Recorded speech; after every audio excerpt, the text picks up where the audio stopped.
Hi everyone, I'm Allison. I am an advisory librarian at the Skokie Public Library.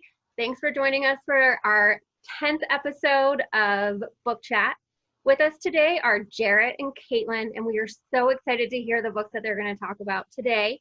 So without further ado, Jarrett, please take it away.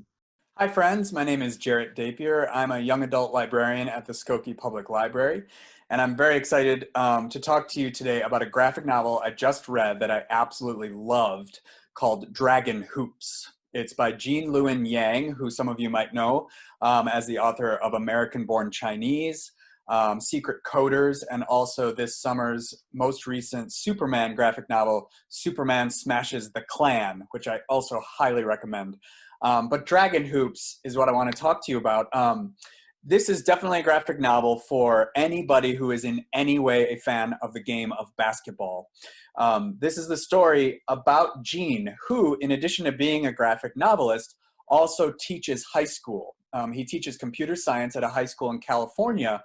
And though he is not at all a basketball fan, he discovers that his high school is considered one of the best high school teams in the entire state of California. And this piques his interest. He wonders, what is it that's so special about the game of basketball?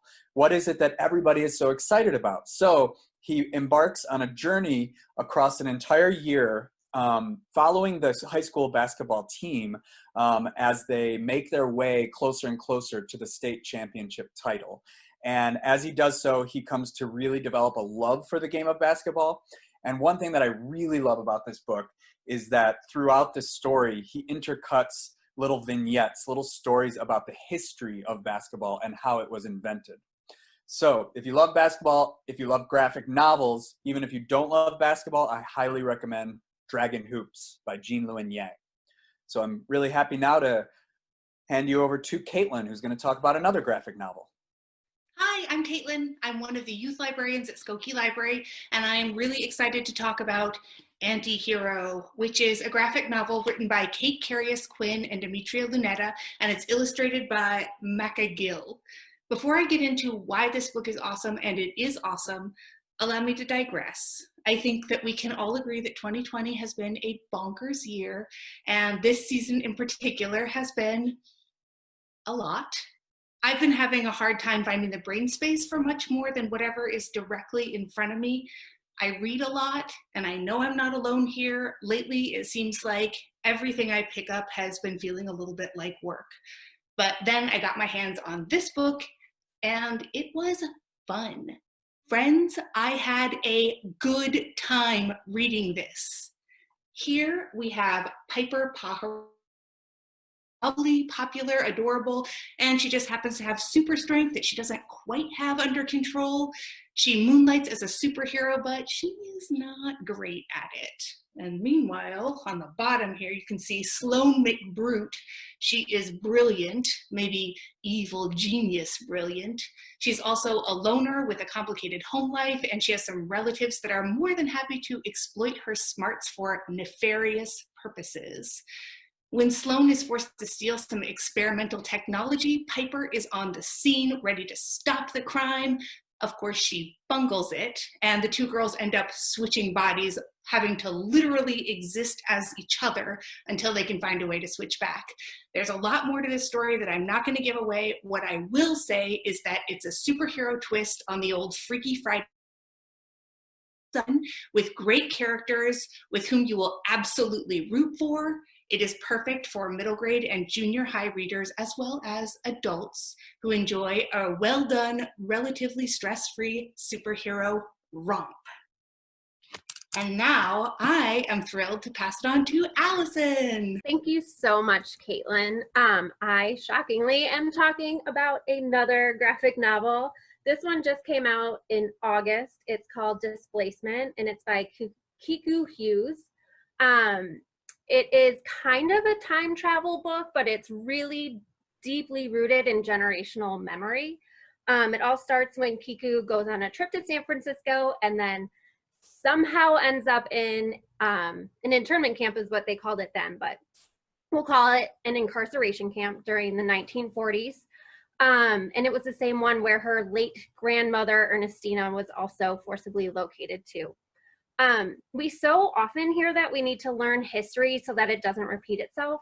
However, I think it's impossible to do if our history classes, our history books don't either acknowledge or they just gloss over the parts that don't really match our level of what America is. This book will definitely help you with that. It's appropriate. I thought it was going to be a book for adults. As an adult, I very, very much enjoyed it and got a lot out of it. It is also appropriate for probably ages 12 and up. The author, I really appreciate what she said, that this book is about America's past, but it's also about our present and how closely the two are tied. It is so well done. The illustrations just perfectly set the tone of this book.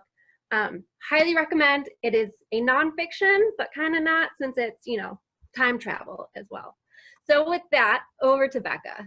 Thank you so much, Allyson. That sounds really wonderful. And based on the cover alone, the art looks spectacular.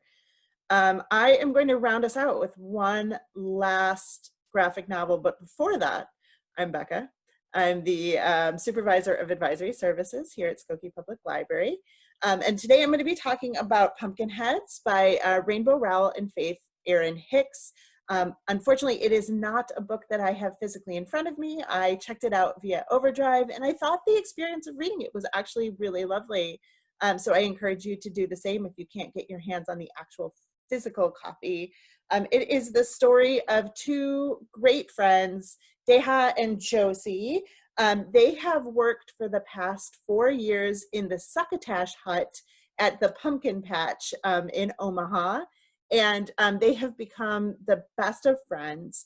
And Deha has heard Josie talk for the last 4 years about the Fudge Girl, and it is the last night of their senior year of high school in the pumpkin patch. So next year they won't be able to pumpkin because unfortunately they will be in college, and the timeline doesn't coincide.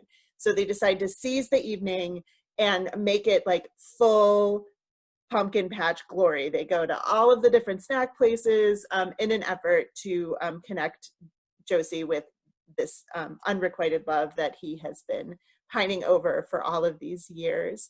The art is really lovely.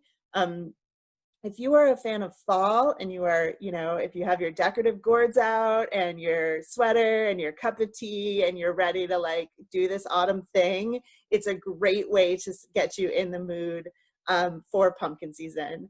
So I highly recommend. A lovely, sweet, light story. Again, much like what Caitlin said, it was just a nice little escape. It didn't take up too much of my mental space. Again, it is meant as a YA graphic novel, but as an adult, I fully enjoyed every bit of it. So that is Pumpkinheads by Rainbow Rowell and Erin Hicks. Thank you so much for joining us for another round of, I almost said another round of Pumpkinheads. That's a very different program. This is Book Chat, and we are so glad that you're here with us. You can find links to all of the titles that we discussed below, most of which are available via either Hoopla or Overdrive Libby. If you have any issue downloading these books or any of the thousands of books that we have available electronically, please let us know. Get in contact with us. Our email is matchmanagers@skokielibrary.info. And until next time, thank you so much for sharing your time with us. We miss you. We look forward to being back in the library in the way that we used to be. But until then, take care of yourself, and we will see you soon.